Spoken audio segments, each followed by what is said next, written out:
ये कैसी शर्मनाक सूरत हाल है कि सुप्रीम कोर्ट का तीसरा सबसे सीनियर जज ये जानना चाह रहा है कि उसके खिलाफ रेफरेंस फाइल हुआ है या नहीं हुआ है। अगर रेफरेंस फाइल किया गया है सुप्रीम जुडिशल काउंसिल के अंदर तो उसकी बुनियाद क्या है। और जिस तरह हम थानों के अंदर FIR की कॉपियाँ मांगते फिरते हैं, वैसे वो सदर मुमलिकत को दरख्वास्त कर रहा है कि भाई इस रेफरेंस की एक कॉपी मुझे भी मुहैया कर दें ताकि मुझे पता चले कि मेरा जुर्म क्या है। जस्टिस काजी फ़ायज़ ईसा बहुत अरसे से निशाने पर थे, अब निशाने पर रख कर तीर दाग दिया गया है। उनके ख़िलाफ़ मुबैना तौर पर अखबारों के आने वाली रिपोर्टों की हद तक एसेट्स बियॉन्ड मीन का केस बना के सुप्रीम जुडिशल काउंसिल भेजा गया है। दिलचस्प अमर यह है कि रिपोर्ट्स के मुताबिक, अगरचे ऑफिशली इसके ऊपर कोई भी लफ्ज़ अवेलेबल नहीं है, रिपोर्ट्स के मुताबिक इस रेफरेंस को भिजवाने के लिए मलमाकारी की गई है। वो मलमाकारी क्या है कि इसके इर्द गिर्द और बहुत सारे रेफरेंसेस बनाकर सुप्रीम जुडिशल काउंसिल को भेजे गए हैं ताकि हम बाद में लोगों को ये कह सकें, जैसे लोगों की आंखें तो बिल्कुल बंद हैं, कि जनाब देखें एक जज के ख़िलाफ़ तो नहीं, हमने तो बहुत सारे सुप्रीम जुडिशल काउंसिल के सामने रेफरेंसेस भेजे हैं। अगर किसी का एसेट बियॉन्ड मीन का केस है और उसका नाम जस्टिस काजी फ़ायज़ ईसा है और वो सुप्रीम कोर्ट का दूसरे बड़े जजेस के साथ मिलकर एक बेहतरीन नाम गिना जाता है, और जस्टिस गुलजार जो इस चीफ जस्टिस के बाद चीफ जस्टिस बनेंगे, उनके बाद सीनियरिटी की लिस्ट पर है और चीफ जस्टिस उसने बनना, तो एक महज इत्तफाक है, इसका इस रेफरेंस से कोई ताल्लुक वास्ता नहीं है। अब हमें देखना ये होगा कि इस रेफरेंस को बनाने की ज़रूरत क्यों महसूस की गई। तमाम तज्ज़िये इस पर इत्तफाक करते हैं कि ये एक टारगेटेड कैंपेन है जिसके ज़रिए पहले मखसूस सियासी ओपोनेंट्स को न्यूट्रलाइज़ किया गया, उसके बाद मीडिया के गले में फंदा डाला गया और बाकी काम तो माशाल्लाह ओनर्स ने कर ही दिया है, ख़ुद ही लाइन लगाकर खड़े हैं और हुक्म के मुंतज़िर हैं। और अब ऐसे जजेस के ऊपर पाँव रखा जाए जो सरकार का हुक्म मानने से मुमकिन तौर पर इनकारी हो और जिनका माजी इस बात की गवाही देता हो कि वो हमेशा कानून और आइन की बालादस्ती की बात करेंगे और कभी किसी मुखालफत से घबराएंगे नहीं। जस्टिस काजी फ़ायज़ ईसा अगले चीफ जस्टिस के बाद जब चीफ जस्टिस बनेंगे तो उस वक्त क्रिटिकल टाइम भी है, वो इलेक्शंस का टाइम है, वो हुकूमत की मुद्दत पूरी करने का टाइम है, और वो वक्त है कि जब एक बहुत बड़ी ट्रांजिशन पाकिस्तान के अंदर हो रही होगी। चीफ जस्टिस सुप्रीम कोर्ट को चलाता है, चीफ जस्टिस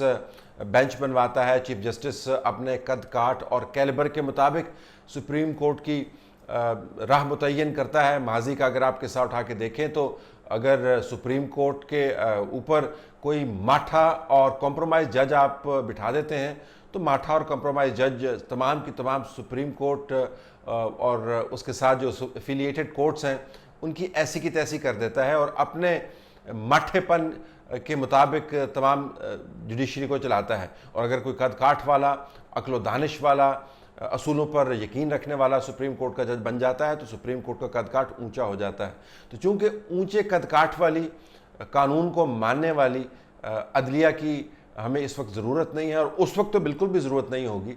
जब बहुत बड़ी ट्रांजिशन पाकिस्तान के अंदर हो रही होगी, तो लिहाजा जस्टिस काजी फ़ायज़ ईसा आंखों में खटकते हैं। आप ये सवाल उठा सकते हैं कि जनाब क्या हुआ, तो क्या उनको बतौर जस्टिस एसेट्स अपने नहीं डिक्लेयर करने चाहिए? हम आपको कानूनी नुक्ता बता दें, बिल्कुल करने चाहिए, लेकिन कोई लीगल बार नहीं है जजेस के ऊपर कि वो अपने एसेट्स डिक्लेयर करें। करने चाहिए नहीं करने चाहिए ये एक बाद में पता चलेगा उन्होंने किए हैं नहीं किए हैं, लेकिन कोई लीगल बार नहीं है। और दूसरी बात ये है कि FPR ऑर्डिनरी सिटीजन्स की तरह अगर एसेट्स बियॉन्ड मीन का कोई केस बनता है और डिक्लेयर नहीं की गए असासे और टैक्स की चोरी की गई है तो FPR आम शहरियों की तरह उनको नोटिस दे सकता है, उनसे पूछ परतीत कर सकता है। ना नोटिस किया, ना कोई लीगल रिक्वायरमेंट है, और इंतहाई खामोशी के साथ एक रेफरेंस फाइल कर दिया गया, और इतनी अखलाकी ज़रूरत नहीं है कि ज़ुबान खोल कर बताएं कि रेफरेंस है क्या, इतनी अखलाकी ज़रूरत नहीं है कि डिनाई कर दें या एक्सेप्ट कर दें। बिल्कुल खामोशी के साथ चोरों की तरह रात की तारीकी में एक रेफरेंस फाइल किया गया है जिसकी कोई वजाहत मौजूद नहीं है। अब होगा क्या, तमाम लीगल फ्रेटर्निटी जिनके दिल और दिमाग सही जगह पर हैं इस बात पर इत्तफाक करते हैं कि जस्टिस काजी फाइज ईसा का मामला एसेट्स बियॉन्ड मीन्स नहीं है। उनका असल मामला कैलिबर बियॉन्ड मैनिपुलेटिव मीन्स है, यानी उनका कद काठ, उनकी असूल पसंदी उस इस्तेहसाली निज़ाम के ताबे नहीं है जिसके ज़रिए इतनी बड़ी वारदातें पिछले चंद सालों के अंदर की गई। हम ये भी आपको बताएं कि ऐसी वारदात अंदर खाने जो लोग मिले हुए होते हैं उनके बगैर मुमकिन नहीं है। माजी का हवाला हमने जहन में रखा हुआ है कि जब भी सुप्रीम कोर्ट के जज या सुप्रीम कोर्ट की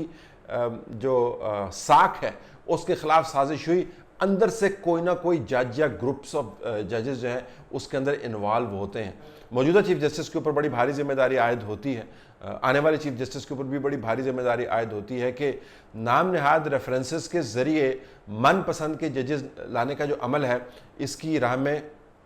कानूनी तौर पर रुकावट खड़ी करें, वरना ये लुढ़कता हुआ पत्थर अदलिया का कहीं रुकेगा नहीं और धड़ाम से ज़मीन पर गिरेगा और रही सही साख रेजा रेजा हो जाएगी। और आखिर में हम आपकी याद दहानी करवाते चलें कि जस्टिस काजी फाइज ईसा ने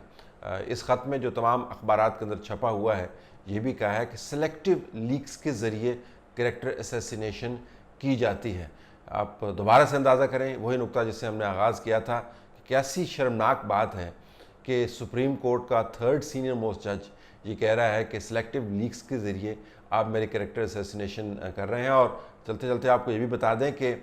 जब जस्टिस काजी फाइज ईसा एलिवेट नहीं हुए थे और प्रैक्टिस कर रहे थे बतौर लॉयर, तो इनकी जो फर्म है रिजवी ईसा, इनको उसको 17 इम्तियाज़ मिला है जो हाईएस्ट टैक्स पेइंग फर्म थी। लेकिन अब वो ऐसे रेफरेंस की जद में नज़र आते हैं जो बज़ाहिरन एसेट्स बियॉन्ड मीन्स के ऊपर बुनियाद करता है, लेकिन असल वाक़या वही है जो इस स्टेज में हमने आपको बताया।